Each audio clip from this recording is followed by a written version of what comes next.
Les vraies voix Sud Radio. Philippe David. C'est le baromètre IFOP fiducial pour Sud Radio dévoilé ce matin sur notre antenne qui le dit. Et c'est une information de première importance.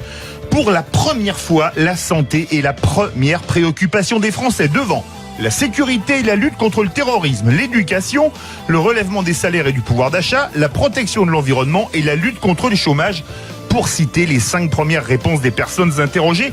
Et il faut dire que la santé fait la une de l'actualité en cette fin de période de vacances estivales.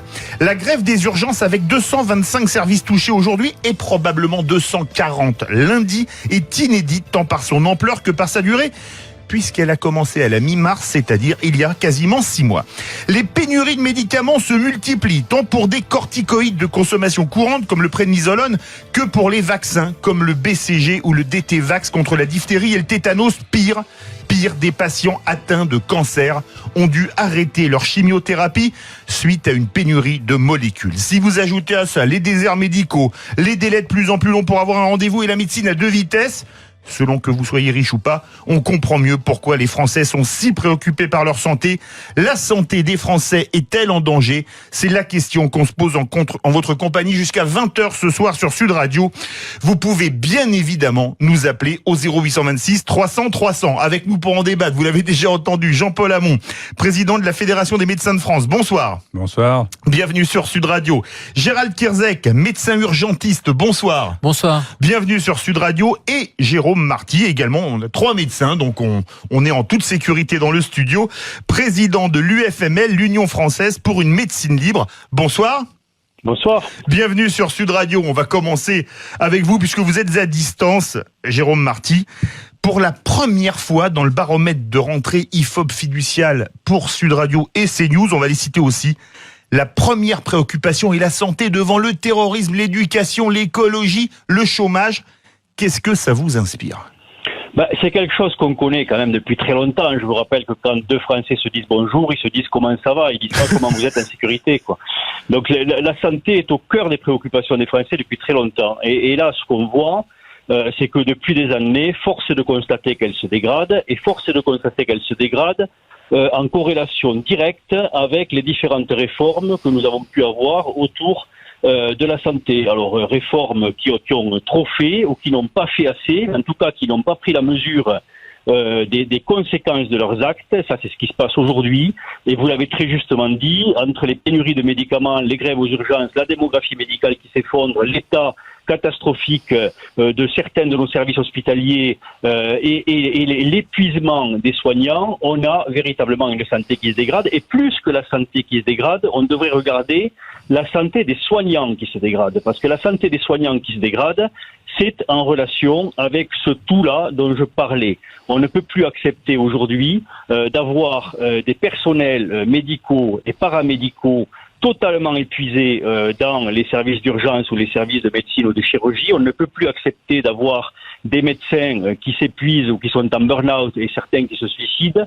Et de la même façon, la médecine de ville dans son ensemble, comme ça, qui va de plus en plus mal parce qu'elle est malade de soutenir à bout de bras un système qui est de plus en plus fragilisé et qui est de plus en plus épuisant à tenir parce qu'il manque du monde. Paradoxalement, c'est parce que ces professions-là sont des professions extrêmement sérieuses qu'elles tiennent encore et que, on pourrait dire, et pourtant elles tournent. Et pourtant elles tournent, elle est dans un sale état, et pourtant elles tournent encore. Et elles tournent encore à cause du sérieux de ces professions-là. Gérald Kierzek, la santé, première préoccupation des Français, avant le terrorisme, avant le chômage. Alors nous, professionnels, ça ne nous étonne pas, puisque ça fait des années qu'on alerte, qu'on tire la sonnette d'alarme, qu'on dit attention, ça ne va pas à l'hôpital, ça ne va pas aux urgences, ça ne va pas en médecine, non pas pour nous, nos problèmes de corporation médicale ou paramédicale, mais ça ne va pas parce que c'est les patients qui vont en souffrir et qui vont en pâtir, et que là, ce sondage, finalement, c'est qu'on est dans un tel état de délabrement du système de santé avec l'espérance de vie, par exemple. Prenons ce marqueur-là, vous êtes dans un pays en voie de développement, l'espérance de vie, c'est un facteur de progrès, donc on est content quand elle augmente. On voit qu'elle stagne chez nous. Il y a 2-3 ans, elle a même régressé, cette espérance de vie. Donc on voit bien que là, ce sondage, c'est quoi ? C'est le reflet d'un système qui est en train de se casser la figure, et les Français sont en train de s'en rendre compte, et donc ce sondage reflète une prise de conscience politique, citoyenne, qui est de dire, je n'ai plus de médecin généraliste journaliste, j'attends 6 heures, 7 heures aux urgences. On voit. J'attends 6 mois pour voir un ophtalmo. J'attends 6 mois pour voir un ophtalmo. Je vois que les médicaments sont en pénurie. Et à côté de ça, j'ai des politiques qui nous racontent que tout va bien, Madame la Marquise, voire qui ne répondent absolument rien, comme c'est le cas sur la grève des urgences. Ça, c'est quand même assez inédit. Plus de 225 services qui sont en grève. Une réponse qui a été, une petite goutte d'eau en saupoudre avec un peu d'argent. Et au passage, on fait passer cette grève comme étant une grève corporatiste réclamant du pognon, alors que c'est pas ce que réclament les équipes paramédicales des urgences. Ils réclament avant tout l'arrêt des fermetures de lits et la prise en compte des malades et de pouvoir hospitaliser de manière décente dans ce pays. Et on essaie de diviser les professionnels ou de les faire passer pour des salauds, encore une fois, alors que c'est nous, comme le disait le docteur Marty, qui tenons le système à bout de bras et qui tirons la sonnette d'alarme. Pour vous, Jean-Paul Hamon, c'est une surprise, ce baromètre IFOP fiducial pour Sud Radio? C'est vraiment une surprise parce que je me souviens d'avoir défilé en 2002 devant le QG de Lionel Jospin, candidat à la présidence de la République, et où on disait le tiercé des Français, c'était emploi, sécurité, santé. Et que et maintenant c'est santé, que ça n'était pas, sécurité. Et que la santé n'était même pas dans le quintet du candidat Jospin. D'accord ? Donc ça fait un moment qu'on dit que la santé est un vrai problème. Et là, effectivement, le mouvement des urgences reflète la dégradation du système complet le système de santé français et on n'apporte pas de réponse. On a vu Agnès Buzyn se dépenser beaucoup pendant tout l'été, aller visiter les urgences à La Rochelle, d'urgence, les unes après les autres, dire qu'elle allait faire de la haute couture pour adapter des solutions à chaque. On avait quand même, nous, le sentiment que plutôt que de haute couture, c'était plutôt du replâtrage. Parce que là, sincèrement, le système de santé est à la rue, les patients vont aux urgences parce que ils ne sont pas régulés. Il y a une réforme des urgences. On a confié une énième mission à Thomas Mesnier et à Carly sur les urgences, mais on se rend bien compte que ce qui est proposé n'est pas à la hauteur. Je vais vous poser justement une question avec une réponse brève à tous les trois. Est-ce que vous pensez que ce sondage IFOP fiducial pour Sud Radio peut faire changer son fusil d'épaule au gouvernement? Écoutez, c'est une espérance. En tout cas, ça devient l'espoir fait vivre. En tout cas, ça devient un enjeu politique. Mais c'est ce qu'on dit, c'est un enjeu politique majeur. Et en plus, c'est un enjeu facile. Pourquoi c'est un enjeu facile? Parce que c'est bien un sujet sur lequel on peut rassembler les Français plutôt que de les diviser et de leur dire on va vous soigner, on va prendre soin de vous, on va ensemble organiser le système de santé. En plus, si on met autour de la table les patients, les professionnels et que l'administration serait là un peu en support avec le politique pour tracer une feuille de route. Ce qu'on veut, c'est une vision. Cette vision, on est tous d'accord. Patients, professionnels, s'il y avait cette vision et que le politique était là pour nous accompagner, tout le monde serait d'accord. C'est pas un sujet polémique. Tout le monde veut avoir un hôpital qui fonctionne, accès à son médecin traitant, avoir des professionnels de santé bien dans leur peau aussi pour être dans l'empathie et pour pouvoir bien soigner les gens. Et effectivement, un système avec des médicaments qui sont disponibles. Et cerise sur le gâteau, si on avait cette vision-là à terme, et si on investissait un petit peu, ça ne coûterait pas plus, on ferait même des économies. Jérôme Marty, vous pensez que ça va faire changer son fusil d'épaule au gouvernement? Je crois que c'est l'épreuve de réalité, j'ai envie de dire enfin, quoi. C'est l'épreuve de réalité parce que là, le politique va vraiment toucher du doigt le concret de l'importance de la crise. Parce que si les Français mettent la santé en premier dans leurs préoccupations, c'est que ça commence à se voir, quoi. Ça commence à se voir que rien n'a été fait et que toutes les politiques qui ont été faites n'ont pas du tout amélioré le système, mais l'ont au contraire dégradé. Donc il va vraiment falloir que, pour le coup, ils prennent cela très, très au sérieux. Et ce que l'on voit aujourd'hui, et Gérald en parlait, et Jean-Paul aussi, montre qu'ils ne l'ont pas compris. Ils ne l'ont pas compris. On nous parle aujourd'hui de coopératives sanitaires, d'assistants en augmentant les cadences des médecins, de libérer ou d'arrêter le numerus clausus, alors qu'on sait tous que, au final, vous aurez exactement le même nombre de médecins formés ou à peine plus. Enfin, ils n'ont pas du tout pris la mesure de la situation. Ils gagnent du temps et on va à la catastrophe s'ils continuent comme ça. Et c'est un peu ça que les Français leur signalent. Vous êtes bien sur Sud Radio. 19h passées de 14 minutes. La santé des Français est-elle en danger? Le score, c'est le moins qu'on puisse dire sur Twitter, est peu équivoque puisque vous êtes 88% à dire que oui, vous voulez réagir auprès de nos 3 médecins. Vous connaissez le numéro, le 0826 300 300. On se retrouve dans quelques instants. Sud Radio, les vraies voix, jusqu'à 20h. Philippe David. Péguillan 1930. Une odeur de bon pain circule dans le bourg. Péguillanais et péguillanaises s'affairent. Dimanche 1er septembre, plongez dans le Péguillan des années 30. La fête des vieux métiers est de retour. Découvrez des savoir-faire ancestraux, démonstrations de battage à l'ancienne, sculpteurs, travail de la laine et bien d'autres. Péguillan 1930, c'est aussi la fabrication de pain dans les campagnes et des véhicules d'époque. Début des festivités dès midi avec repas champêtre à 17 €. Réservation à l'Office de tourisme de Boulogne-sur-Gesse. Entrée gratuite.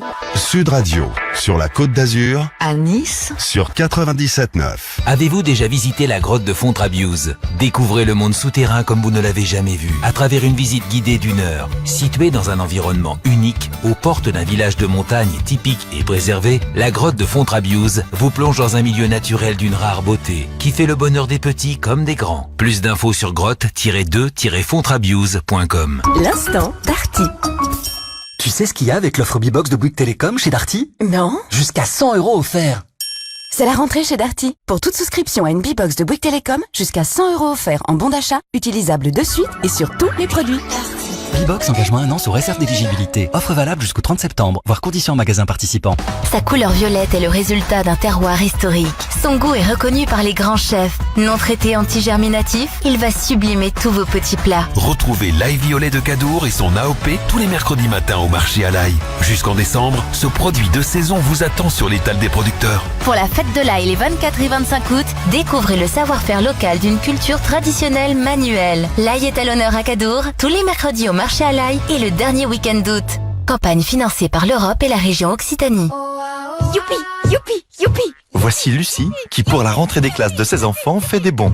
Des bons de joie, car elle a plein de bons. Des bons d'achat offerts par CEA. Du 28 au 31 août, CEA vous offre 10 € en bons d'achat, tous les 30 € d'achat d'articles enfants. Alors si vous voulez faire des bons avec vos bons comme Lucie, rendez-vous chez CEA jusqu'au 31 août seulement.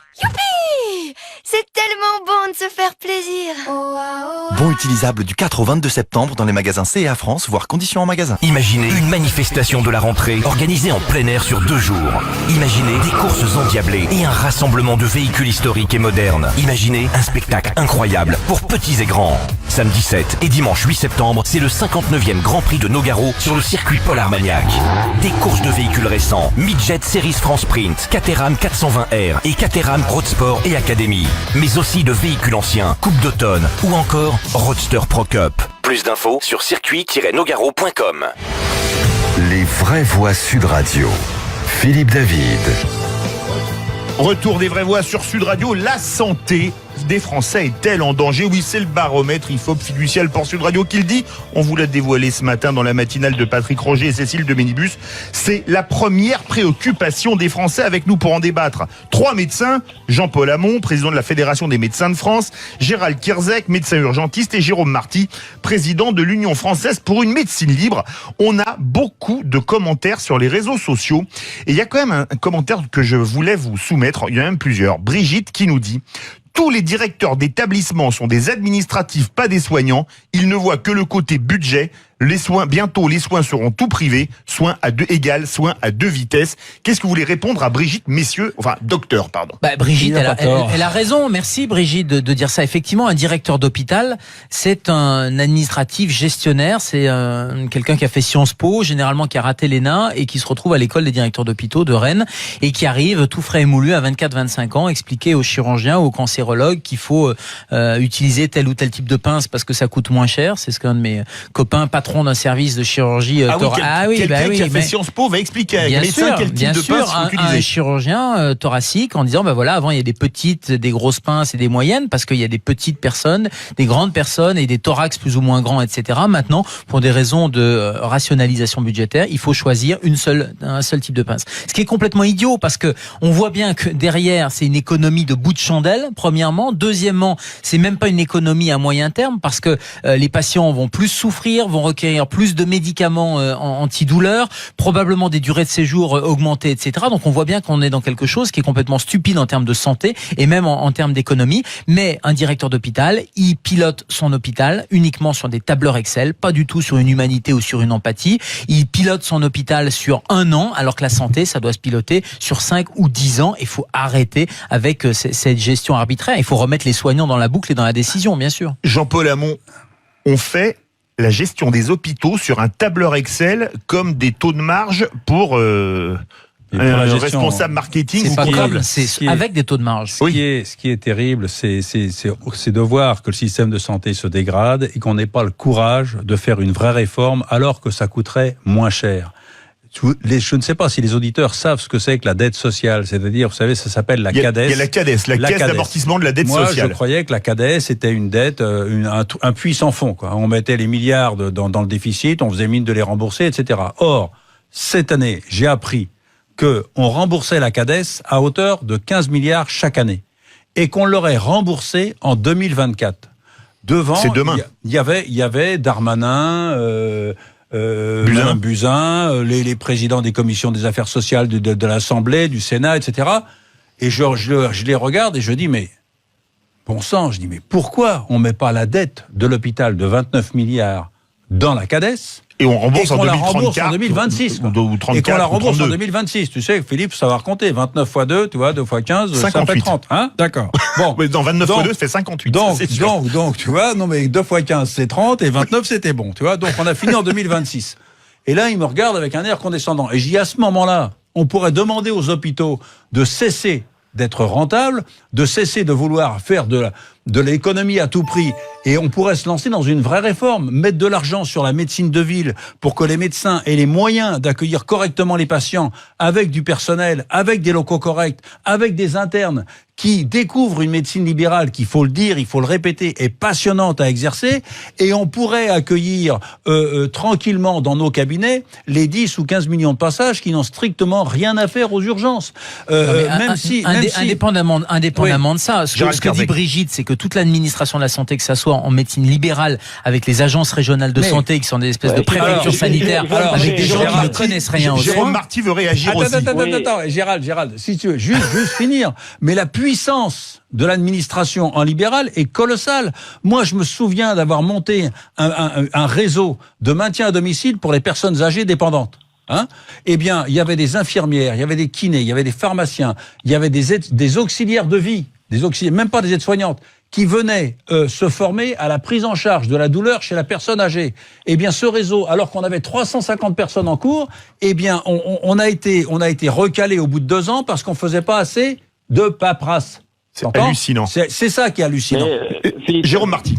Oui, l'auditrice met le doigt sur vraiment le centre du problème, et qui est un problème franco-français véritablement. C'est que, effectivement, c'est l'administration qui aujourd'hui décide de tout en médecine, dans le secteur public comme dans le secteur privé. Pourquoi ? Parce que même l'administration du secteur privé, dont on pourrait dire clinique privée à but lucratif, l'administration répond à son patron en quelque sorte, ou à son groupe financier, etc. Non, elle est dépendante de l'ARS, Agence régionale de santé, qui elle-même est relais de l'État. Donc c'est l'État qui, par ses filières administratives publiques ou privées, dirige totalement la santé. Or, on voit quoi ? On voit que la santé est chose trop sérieuse pour être laissée aux seuls politiques. Ça fait des années que les politiques sont les seuls décisionnaires en santé, et ça fait des années qu'on se plante. On se plante parce qu'on ne veut pas faire confiance véritablement aux soignants, dans toute leur diversité, et on se plante surtout parce qu'on ne veut pas faire confiance aux patients. Et on met en place des associations de patients qui sont financées par l'État à hauteur de 80% et qui donc n'ont pas la liberté. On ne veut pas véritablement mettre en place une véritable démocratie sanitaire où le système serait enfin mature et on aurait une vraie cogestion entre les patients, les soignants et l'administration pour diriger le système. Là, on le laisse diriger sur des considérations économiques et politiques et on se plante. Jérôme Marty, je vous fais réagir tous les trois à un autre commentaire qui vient de tomber de Josette qui nous dit... parce que c'est toujours dans le même style que Brigitte. Il n'y a pas que les directeurs d'hôpitaux. L'ARS, c'est les agences régionales de santé, font partie du lot. Dans les différents services, des lits sont fermés parce que pas rentables. Par contre, ils prônent l'ambulatoire. Ben oui, ça coûte moins cher. C'est vrai, Jérôme Marty ? Mais si tu veux, le problème, c'est que pour faire de l'ambulatoire, en quelque sorte, ils n'ont que ce mot à la bouche, sauf qu'ils veulent faire de l'ambulatoire, mais il n'y a plus les routes. Je veux dire par là qu'ils veulent favoriser à marche forcée l'ambulatoire en fermant des services et en envoyant les patients vers la ville, sauf qu'ils ont massacré la ville, et qu'on manque de médecins, et qu'on manque d'infirmières, et qu'on manque de kinés, et qu'on manque de pharmacies, etc., etc. Donc on veut faire sortir les patients plus tôt, mais on n'a plus les réseaux pour les accueillir. Et puis c'est une politique à la gribouille, complètement, quoi. Et puis il faut arrêter avec l'histoire de l'ambulatoire. L'ambulatoire, c'est très bien quand vous faites opérer des yeux, vous êtes en parfaite santé, que vous avez un petit problème d'orthopédie, par exemple un poignet fracturé, et que vous êtes en parfaite santé. Le problème, c'est que la population, elle vieillit, elle a maintenant une insuffisance respiratoire, une insuffisance cardiaque quand on a 85 ans, et que vous pouvez pas rentrer à la maison, surtout si à la maison c'est à 80 bornes du premier service hospitalier, parce que les hôpitaux de proximité ont été fermés et parce que le médecin traitant, lui, il n'en peut plus parce qu'il est tout seul et qu'on est dans un désert médical, et la personne se retrouve, et nous on le voit tous les jours au SAMU, aux urgences, complètement isolée, à souffrir. Si elle a une famille qui peut s'en occuper, c'est le meilleur des cas. Sinon, qu'est-ce qu'elle fait? Elle appelle le 15 et c'est retour à l'envoyeur. C'est ce qu'on appelle des patients boomerang, malheureusement. Jean-Paul Hamon, en 30 secondes, les ARS, c'est un vrai problème? C'est pas toujours un vrai problème, mais ça peut être un vrai problème. C'est vrai que moi j'ai l'exemple, je parlais avec le directeur, le président de l'IRPS Franche-Comté, qui me disait qu'on voulait sucrer la chimiothérapie à Paray-le-Monial et qu'on voulait l'envoyer uniquement au CHU. Donc ça veut dire que les patients en chimiothérapie auraient été faire leur chimio, faire 250 bornes aller-retour. Hallucinant. Donc alors que vraiment il y avait moyen de faire des conférences téléphoniques pour prendre en charge les patients correctement, tout ça, si vous voulez, c'est complètement déconnant, c'est vrai. Vous êtes bien sur Sud Radio, 19h26 et vous êtes désormais 89% à penser que votre santé, la santé des Français est en danger. Vous voulez réagir? Appelez-nous au 0826 300 300. On se retrouve dans quelques instants. Sud Radio, les vraies voix, jusqu'à 20h. Philippe David. Auchan, et la vie change. Et pour la rentrée très cool Auchan, c'est la performance de Tom qui change. Avec 130 € d'économie sur l'ordinateur portable Lenovo IdeaPad S145. Grande autonomie, fin, rapide et puissant. Cette année, c'est sûr, Tom, tu vas assurer. Jusqu'au 7 septembre, vos hypermarchés Auchan et Auchan.fr proposent l'ordinateur portable Lenovo S145 équipé du processeur Intel Core i3 8e génération à 369 € au lieu de 499. Auchan. Dont éco-participation 36 centimes. Ce vendredi, jackpot Euro-Million de près de 119 millions d'euros.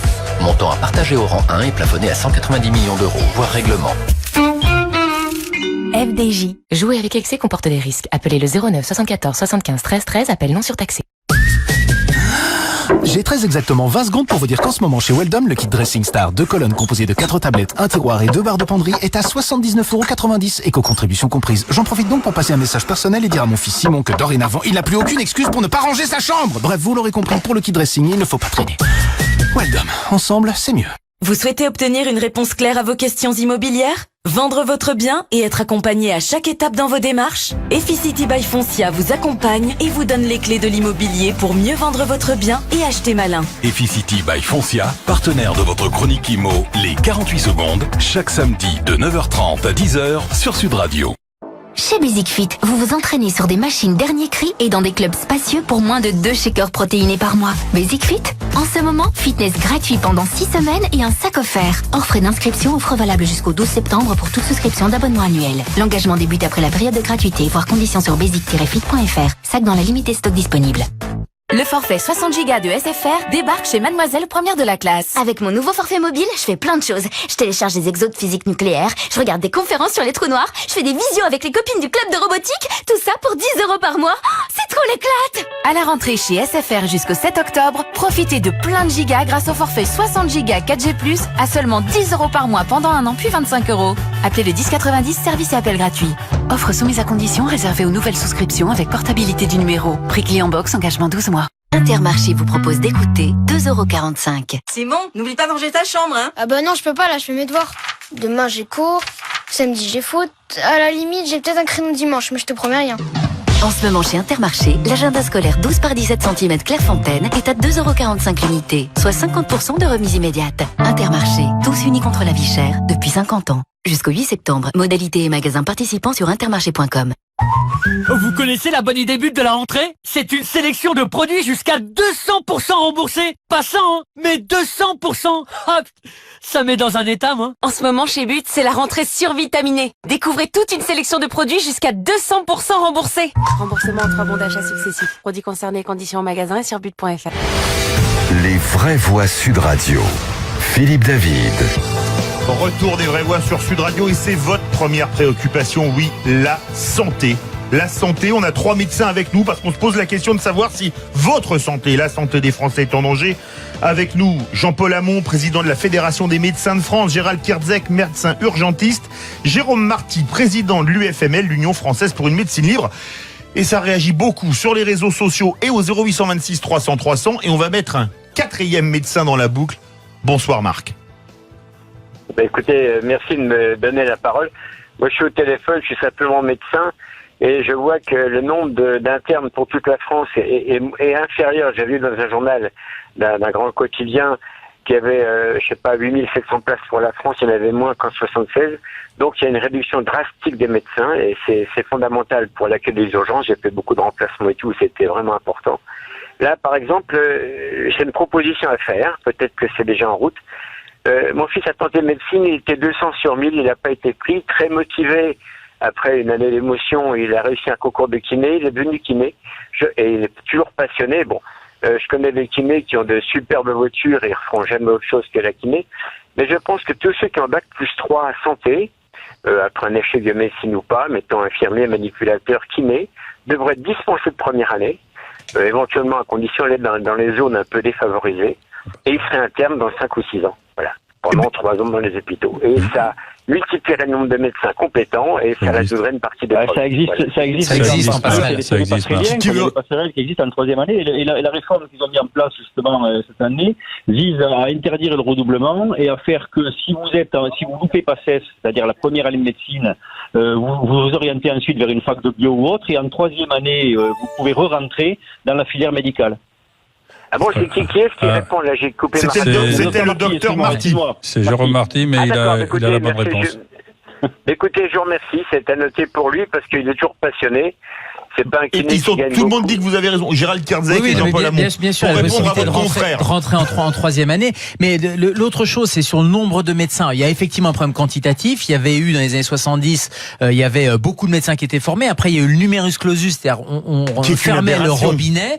Moi, à l'époque où je l'ai passé, il y a 15-20 ans, il y avait 4000 médecins, nouveaux médecins qui pouvaient arriver en 2e année de médecine et donc finir médecine. Là, ça a été multiplié par 2. Il va y avoir une petite augmentation parce que quand la ministre dit on supprime le numerus clausus, c'est un peu un artifice de communication parce qu'elle supprime pas grand-chose, parce qu'il va y avoir juste 10% de plus de médecins. Le problème, il faut 10 ans pour former un médecin. Oui, mais donc les effets, c'est vraiment très retardé. Bien sûr, mais le problème, il n'est pas que quantitatif, il est aussi qualitatif et d'attractivité. Qualitatif parce que ça veut dire que tant que vous ne motivez pas les gens en rendant une profession attractive, les gens ils vont pas aller s'installer ni dans les déserts médicaux, ni faire des spécialités qui sont déficitaires, la mienne, la médecine d'urgence, l'anesthésie réa, la gynéco par exemple, ou la médecine générale, et ils vont plutôt choisir des spécialités qui sont des spécialités comme la radiologie, la dermatologie ou l'ophtalmologie. Donc tant qu'on rend pas la spécialité attractive, qualitativement les gens ne s'orienteront pas dans les spécialités dont on a besoin.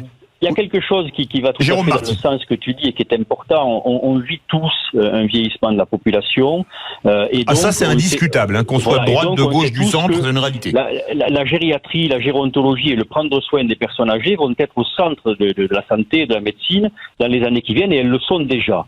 Et on n'a pas du tout su sacraliser cette fonction qui est celle de prendre en soin les personnes âgées. C'est-à-dire que les services de gériatrie aujourd'hui, alors même que les politiques ont plein la bouche, mais il faut s'occuper des personnes âgées, etc., les services de gériatrie cherchent des infirmières, cherchent des aides-soignantes parce que ce n'est pas du tout une voie royale alors que ça devrait l'être. Donc on n'a pas su non seulement s'occuper et percevoir quelles étaient les urgences en termes d'organisation de notre système sanitaire, mais sur un point précis qui va tous nous concerner parce qu'on sera tous vieux un jour. On n'a pas su sacraliser ces professions-là, de l'aide-soignante au médecin. S'occuper des personnes âgées, c'est une médecine particulière et elle doit être sacralisée, ça ne doit pas être une voie de garage, et on l'a laissé trop se développer en voie de garage. Jean-Paul Hamon, a priori, il y a une doctoresse, il y a beaucoup de médecins qui réagissent ce soir, qui réagissent sur le Facebook Live. Alors, elle a mis 3 commentaires parce qu'ils sont assez longs.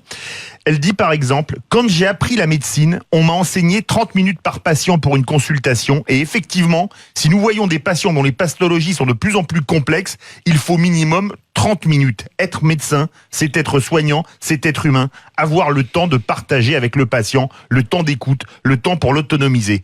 Est-ce que quand même c'est pas une vraie question qui aujourd'hui est passée complètement par pertes et profits? De quoi? L'humanité que peut avoir un médecin. Mais bien sûr, un médecin doit avoir de l'empathie, vous savez. Sûr, quand vous annoncez à quelqu'un qu'il a une maladie incurable, c'est quelque chose de très lourd à faire. Moi, ce qui me sidère, c'est de pouvoir entendre des députés qui disent que les internes doivent rembourser leurs études et qu'on doit les mettre à perpète les oies, etc., pour les obliger à s'installer dans un coin complètement désertique. Le problème, c'est que c'est un métier où les internes font marcher les hôpitaux pendant les 3 dernières années de leurs études. Et ils sont pas très bien payés. Et ils font marcher les hôpitaux à 7 € de l'heure, d'accord? Oui. Et que dans des conditions, et l'empathie, c'est un métier qui est particulièrement dur. 38% des internes, 38% des internes en formation ont pensé un jour au suicide. Quand vous entendez ça, vous commencez à réfléchir sur la dureté de ce métier et qu'il faut vraiment donner les moyens aux soignants, donner les moyens aux internes d'arriver à exercer ce métier qui est dur pour eux à exercer et de faire en sorte de les inciter à s'installer. Et là, je vois les députés qui pensent à faire rembourser les études en obligeant les internes à aller bosser dans des endroits paumés, en supprimant la liberté d'installation, et faire en sorte de ne donner aucun moyen aux médecins pour qu'ils travaillent dans de bonnes conditions. Les hôpitaux sont malheureux, les urgences sont débordées, travaillent dans des conditions invraisemblables. Les libéraux ne s'installent plus ou partent, sont complètement déconsidérés. Vous avez des types qui prennent des décisions actuellement qui vous disent que le métier de médecin pourrait être fait par des infirmières, par des pharmaciens, par des kinés ou encore par des actes de télémédecine.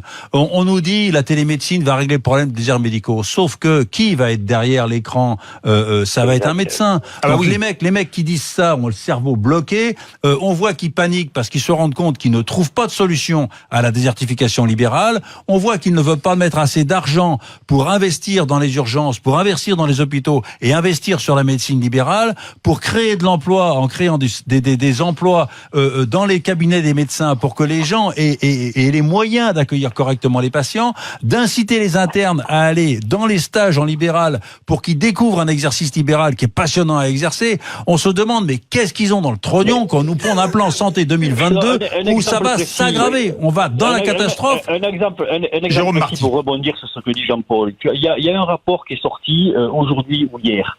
Rapport pondu par sénateurs, maires, députés de tous bords politiques confondus.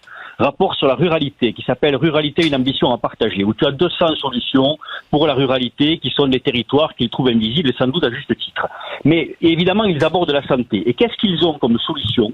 Je t'en donne une qu'ils nous donnent eux. Ils disent il faut obliger, et le mot est important, il faut obliger les internes à faire des stages chez le praticien en ruralité parce qu'ainsi nous débloquerons immédiatement 3000 praticiens. Donc ces gens-là ont le cerveau tellement préoccupé par le manque de médecins qu'ils ne voient pas l'absurdité de la chose qui est le fait de dire on va obliger des stages où quand tu es en stage, tu n'as pas terminé tes études et tu es près d'un praticien qui t'enseigne la médecine et tu es en quelque sorte le collaborateur d'un instant mais tu n'es pas médecin et eux s'imaginent que ce stage on va te mettre quelqu'un dans un cabinet qui fera du boulot de médecin. Alors ils sont totalement fous. On est passé dans l'angoisse qui fait que ces gens-là ne sont absolument plus raisonnables. Alors, on entend toutes les choses déraisonnables qui sont faites par les politiques depuis des années pour la médecine, et là, on a des praticiens. Je remercie Marc qui nous appelait au 0826 300 300. Le mouvement des urgentistes, Gérald Kierzek, vous êtes médecin urgentiste, il a commencé il y a presque 6 mois, il y a 5 mois et demi. Il a commencé à Saint-Antoine en mars. Ouais. Oui, mi-mars. On a l'impression que le gouvernement s'est dit, allez, juillet, août, les Français sirotent des mojitos avec les doigts de pied en éventail à la plage, et ça va s'arrêter.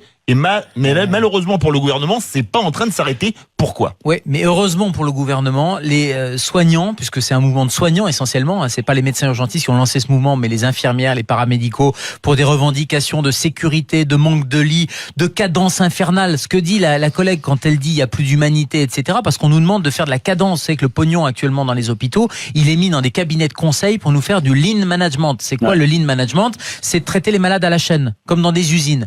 Et ça, les infirmières... D'accord, comme on traite une carrosserie qui passe à l'atelier de peinture chez PSA ou chez Renault. Exactement pareil. Vous savez que moi, D'accord. j'ai des cabinets de consultants qui coûtent un pognon de dingue, pour reprendre une expression célèbre, c'est vrai, oui. et qui viennent dans les hôpitaux avec des chronomètres pour voir combien de temps met l'infirmière pour s'occuper de tel ou tel patient. Donc là, on est très loin de l'humanité, qui est le cœur de notre métier et qui est le cœur de ce que veulent les Français. Voilà pourquoi c'est important ce sondage aussi, c'est que les gens, ils disent stop à tout ce système de lean management, de pognon, d'administratif sans cœur, etc.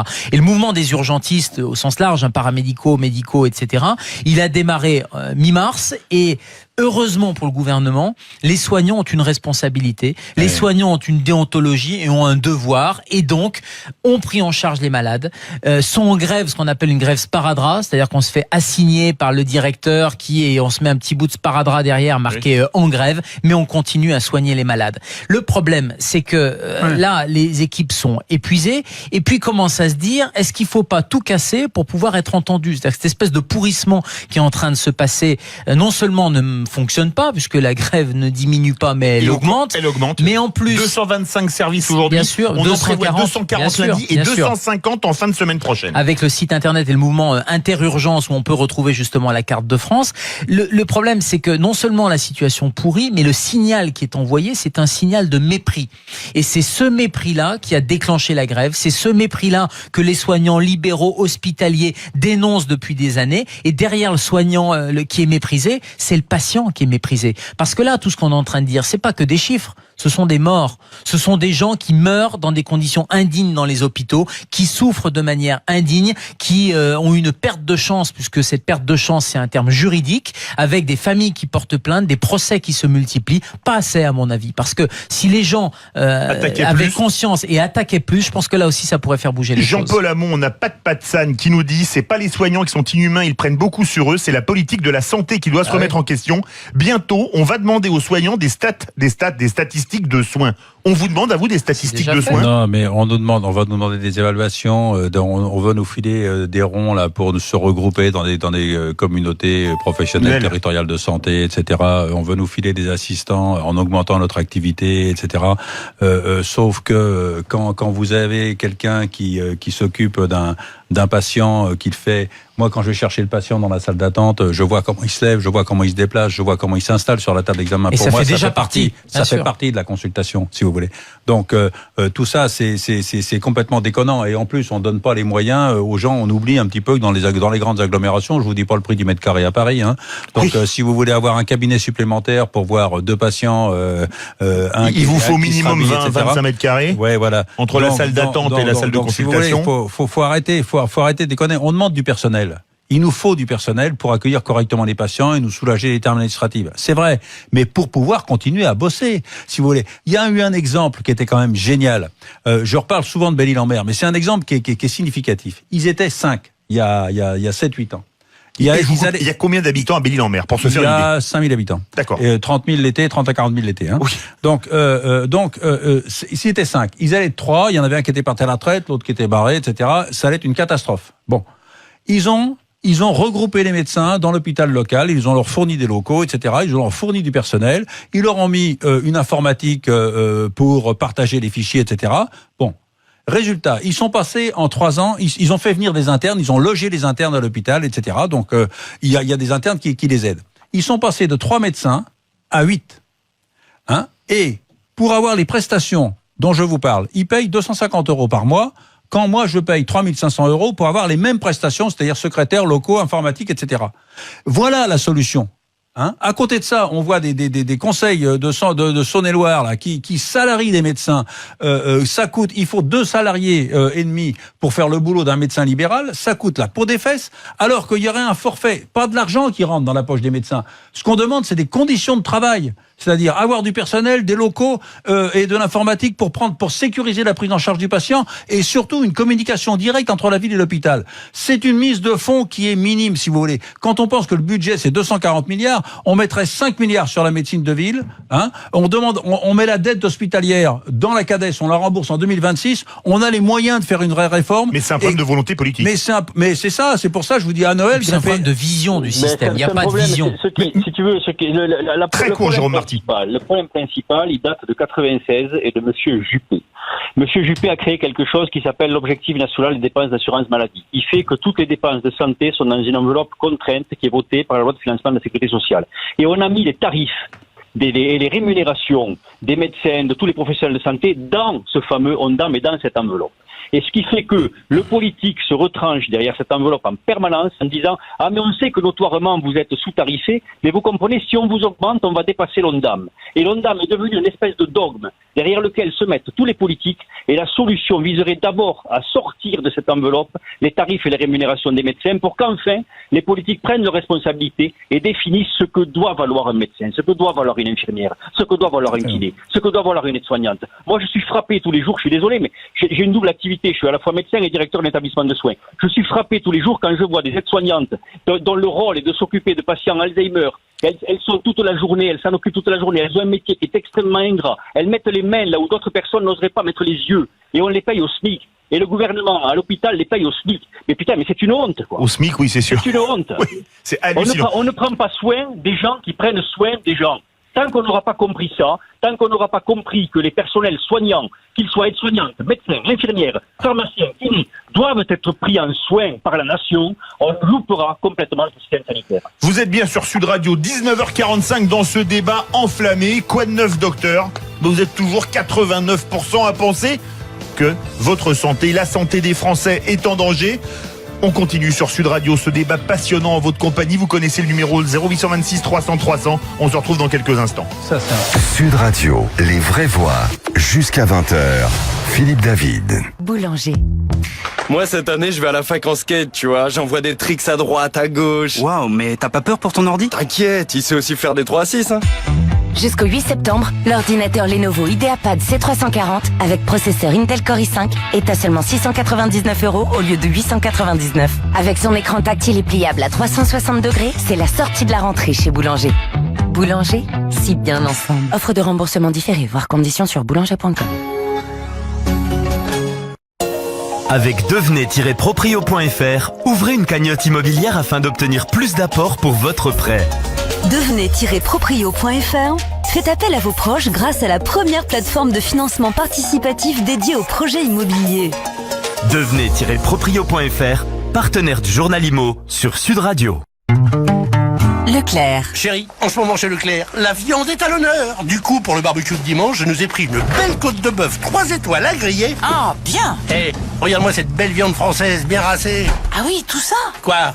Moins de 12 € le kilo. Tout ce qui compte pour vous existe à prix Leclerc. Du 27 août au 7 septembre, la caissette d'1 kilo de côte 3 étoiles, origine France, est à 11,90 €. Voir modalité dans les magasins participants et sur www.e.leclerc. Mais j'y pense dimanche à maman.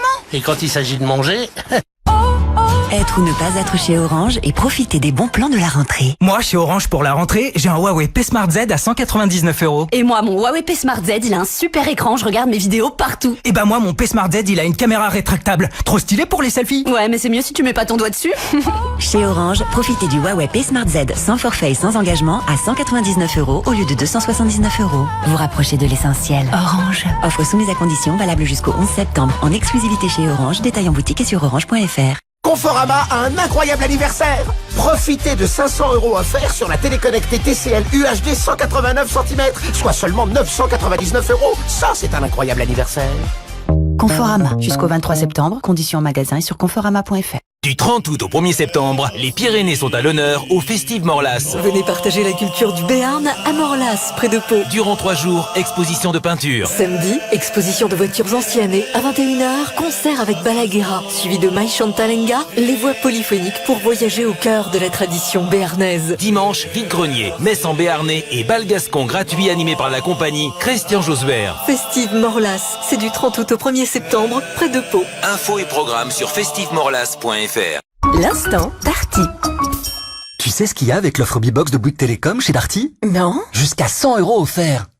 C'est la rentrée chez Darty. Pour toute souscription à une B-Box de Bouygues Télécom, jusqu'à 100 € offerts en bon d'achat, utilisable de suite et sur tous les produits. B-Box, engagement 1 an sur réserve d'éligibilité. Offre valable jusqu'au 30 septembre. Voir conditions en magasin participant. Les vraies voix Sud Radio. Philippe David. Retour des vraies voix sur Sud Radio. La santé des Français est-elle en danger? C'est notre débat. Vous êtes toujours 89% à dire que oui. Avec nous, Jean-Paul Hamon, président de la Fédération des médecins de France, Gérald Kierzek, médecin urgentiste, Jérôme Marty, président de l'UFML, l'Union française pour une médecine libre. Direction Toulouse. Bonsoir Bernard. Oui, bonsoir. Bienvenue sur Sud Radio, nous vous écoutons. Et voilà, moi j'ai écouté là sur le trajet votre émission qui est très intéressante. Merci. Mais je voulais juste apporter, noircir même le tableau, si je puis m'exprimer ainsi. Sur le cas, je suis sapeur-pompier professionnel. Sur Toulouse, je vais pas m'étaler sur la grève nationale qui a lieu en ce moment au niveau des sapeurs-pompiers professionnels. Et même jusqu'aux volontaires, donc, et juste apporter une précision de ce qui se trame au niveau de l'urgentisme. Alors, je vais parler de la ville que je connais, mais ça va se passer quasiment partout en France.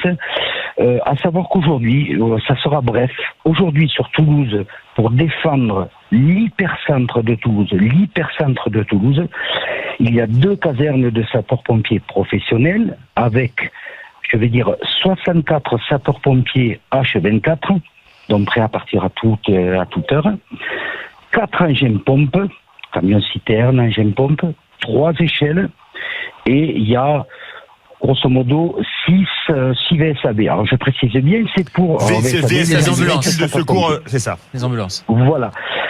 Ça c'est ce qu'il y a aujourd'hui. Dans 2 ans sur Toulouse, une des 2 casernes ferme. Il ne restera plus qu'une caserne. C'est laquelle qui ferme, Saint-Cyprien? Ah oui, celle de Saint-Cyprien, voilà, exactement. Ah oui, c'est une grosse caserne, oui, en plus, oui. Voilà. C'est la ferme, et il ne restera plus que celle qui est au bord du canal. Donc, mais, là où le bas blesse, c'est que il ne restera plus que 16 sapeurs-pompiers professionnels, un engin-pompe, une échelle à condition qu'on puisse l'armer. Alors quand nous on dit armer, c'est en homme. Oui. En homme. Si on peut l'armer en homme, donc ce qui veut dire que peut-être il n'y aura pas d'échelle pour l'hypercentre, et il y aura bien évidemment les ambulances, puisque vous savez tous et toutes qu'aujourd'hui les sapeurs-pompiers font 80% des interventions qui ne leur sont pas attribuées, à savoir de l'assistanat, de la bobologie, et malheureusement au détriment des urgences importantes. Voilà. Donc je voulais juste apporter cette précision parce qu'il y a très peu.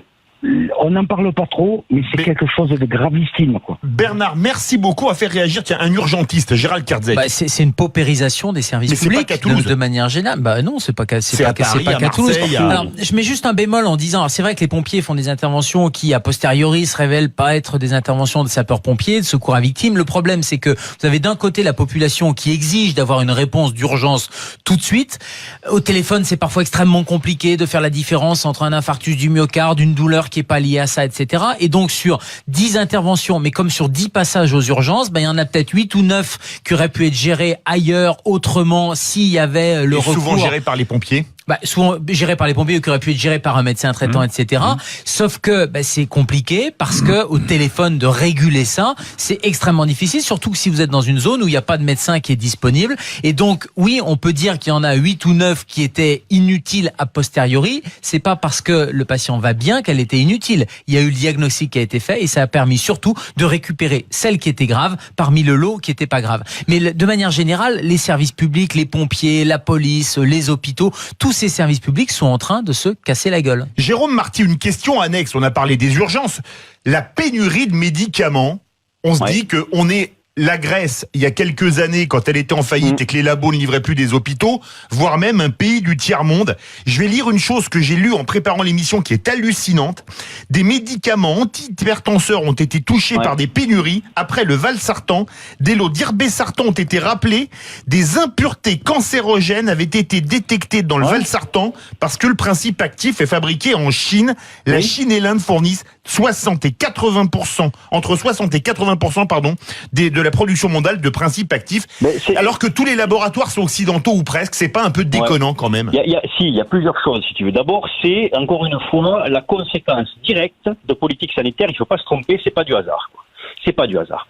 On a voulu délocaliser, on a voulu baisser d'abord beaucoup le prix des médicaments. Comme le prix des médicaments était très bas, on a délocalisé, on a fait fabriquer à l'étranger, et en particulier dans les pays à bas coût, type Inde, Chine, etc., non seulement les molécules principales, mais également dans d'autres usines, les excipients, etc. On a demander à ces usines d'avoir les mêmes normes, etc., ce qu'elles ne peuvent pas souvent fournir, et donc les chaînes souvent de production s'arrêtent. Les chaînes de production sont souvent aussi pour des médicaments qui sont peu chers, donc quand les chaînes s'arrêtent, elles sont peu intéressées à la reprise immédiate, et tout ça fait que dans une dynamique qui est devenue une dynamique de marché et une dynamique de commerce, vous n'avez plus que du flux tendu, vous n'avez plus de stock, du flux tendu. Et quand ça vient de 10 000 kilomètres, on met des mois, des semaines ou des mois à avoir ces molécules, et c'est comme ça qu'on en arrive à des pénuries de toute la classe des corticoïdes, d'antibiotiques, de chimiothérapie qui en parlait tout à l'heure, avec des médicaments, avec des patients. Des gens qui ont dû arrêter. J'ai lu le dossier d'un patient qui avait un cancer de la vessie, il lui fallait 8 chimios, il y en a que 5 qui sont arrivés, on n'a pas pu lui faire les 3 suivantes, et quelques semaines après on lui a dit maintenant on est obligé d'arrêter vos chimios. Jean-Paul Hamon, c'est digne d'un pays du tiers-monde, ça. C'est vrai. Ce qui est fou, c'est vrai qu'on a le sentiment. Si tu permets, une seconde. Si tu veux, ce qui est fou, c'est de penser qu'on te donne comme raison toujours, on est servi aussi en dernier, la France, parce qu'on achète les médicaments les moins chers. Mais il est quand même fou de penser qu'au sein de la communauté européenne, les pays d'Europe se font concurrence sur l'achat des médicaments. Enfin, il faut arrêter de déconner. Si on est dans l'Europe et à ce moment-là on définit un prix européen et on fait des espèces de grandes coopératives d'achat et on fera baisser alors pour le coup le prix des médicaments et l'Europe achète pour l'Europe. Et arrêtons de déconner, quoi. Jean-Paul Hamon. C'est vrai qu'on a le sentiment avec les médicaments d'être dans une république soviétique d'avant le mur. C'est vrai que c'est terrible et je pense que ça contribue largement avec la grève des urgences, cette pénurie de médicaments, à cette impression des Français qu'il y a vraiment un souci avec la santé en France. Et c'est très bien que les Français le réalisent parce que ce qui est quand même purement scandaleux, c'est qu'on ne puisse pas imposer à l'industrie d'avoir au moins des stocks de 3 à 6 mois, qu'on soit pas confronté à un problème comme celui qu'on a découvert sur le Valsartan. C'est ça qui est honteux, si vous voulez. Il faut qu'il y ait des réserves stratégiques, que les médicaments soient fabriqués moins chers. Bon, on a bien vu, ils ont été alertés, ils sont surveillés, ils ont découvert qu'il y avait un problème avec le Valsartan. Bon, enfin, malheureusement pour les patients qui en ont pris avant. Ouais. Non mais le vrai problème c'est la désindustrialisation de la France. C'est dans le problème des médicaments, mais c'est le problème de manière générale. C'est la crise des gilets jaunes, c'est les gens qui disent bah moi mon usine elle fabrique de l'acier, on ferme l'usine, je me retrouve au chômage, on va acheter de l'acier ailleurs. Bah c'est la même chose sur les médicaments. Et justement ce mouvement social qui a l'air de terroriser le gouvernement, qui n'a que le mot gilet jaune ou là faut pas que ça redémarre, etc. Alors que les problèmes n'ont été absolument pas résolus. Vous savez, on est dans un monde où on nous bassine. La vision politique actuellement, c'est de dire on va faire de l'intelligence artificielle et on est dans la mondialisation. Ça, c'est les deux mots clés à la bouche, intelligence artificielle et mondialisation. Et les gens, les soignants, les soignés, les citoyens, les gilets jaunes ou pas gilets jaunes, qu'est-ce qu'ils veulent ? Ils veulent l'inverse. Ils veulent pas de l'intelligence artificielle, ils veulent de l'humanité. Ils veulent pas de la mondialisation, ils veulent de la proximité. Merci beaucoup Gérald Kierzek, médecin urgentiste, Jean-Paul Hamon, président de la Fédération des médecins de France, son accent chantant, Jérôme Marty, président de l'UFML, l'Union française pour une médecine libre. Verdict, vous étiez 89% à dire que oui, la santé des Français était en danger. Ça a un peu baissé. On est passé à 88%.